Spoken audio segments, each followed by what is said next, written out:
Hello सांग मैंने समस्त को गुड इवनिंग। आज मुझे वीडियो नहीं कि आसी हॉस्टल विषय रे बेस्ट हॉस्टल इन भुवनेश्वर।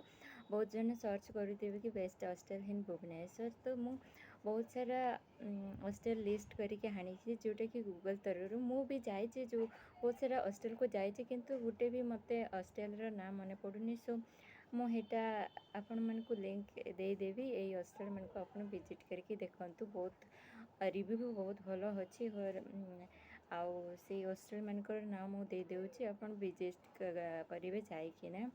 आउ एटा आको पाखर जोटा कि शहीद नगर पाखर आउ केते बानी बिहार पाखरे अच्छे जोटा कि आप देखीदेवे जावा आगु।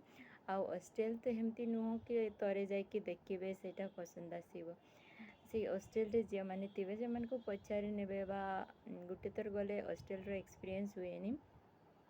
तो आज जो लिस्ट करी 7टा हॉस्टल ना लिस्ट करी आपण मैंने जाकि तार विजिट करदेवे। हॉस्टल जो पाखे अच्छे मुझे तार डिस्क्रिप्शन दे दूचे, सॉरी रिपीट कर देछि। तपस्विनी लेडीज हॉस्टल यहाँ मो डिस्क्रिप्शन रे दे देबार लिंक जोटी अच्छे। एटार बहुत ही नीट एंड क्लीन बाथरूम समस्ते चाहती हॉस्टल जी मैंने रही बाथरूम की ही नीट एंड क्लीन देखापी चाहती। एटार बहुत भल अच्छी मु देखुली भी तार रिव्यू भी। आ सेकेंड अच्छी फिर से रिपीट करुच्ची तपस्विनी लेडीज हॉस्टलटा। आ सेकेंड अच्छी शताब्दी गर्ल्स हॉस्टल पीजी। ये हॉस्टल भी आपण मैंने जरूर विजिट करेंगे। यहाँ मु माने स्पॉन्सर करूनी किसी करूनी किंतु आपण मानकु दरकार अच्छी बोलिक मु वीडियो बनाऊँगी। आ गोटे अच्छी हॉस्टल एंजल एबरडन गर्ल्स पीजी, एटा भी जाइकी देखीदेवे।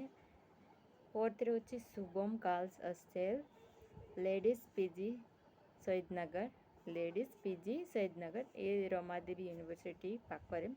लीला निवास मेस एटा भी बहुत सुंदर रिव्यू अच्छी। तापर 7 रे अच्छी जन्मय जय पात्र विला, एटारे ए शहीद नगर आखपाखर बेस्ट हॉस्टल गुड़ाक मुझे आसी।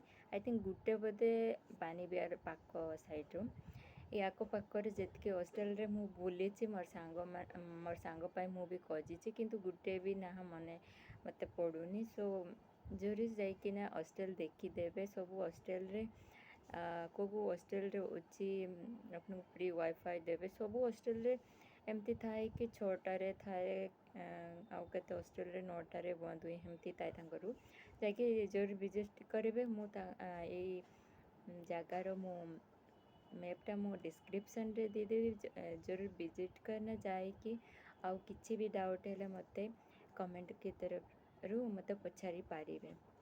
Thank you.